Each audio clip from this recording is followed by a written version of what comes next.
Hello guys, সবাইকে জানাচ্ছি শুভ মহালয়া। দেখো আমরা সকাল সকাল উঠে গেছি বাজি ফোটাতে। মানে আমি উঠতাম না, আমি হচ্ছে সেই 7টার দিকে উঠতাম, মানে প্রত্যেকবার উঠি কিন্তু এবার উঠতাম না। আমাদের বান্ধবী সব ডাকতে এসেছে, তাই জন্য মানে 5:30টার আগে উঠে। এখানে সব বাচ্চা ছেলেগুলো এদিকে আমাদের পাড়ায় এসেছিল, আর যে যার পায়ের পাচ্ছে পায়ের কাছে পা ছুড়ে দিচ্ছে।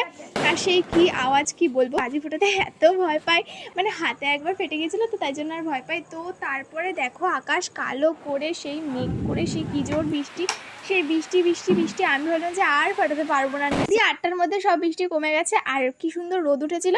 যাই হোক, আমাদের পাড়ায় দেখো এবার কিভাবে বাজি ফাটানো হয়, বিশেষ করে এই ভাইগুলো কিভাবে বাজি ফাটায়।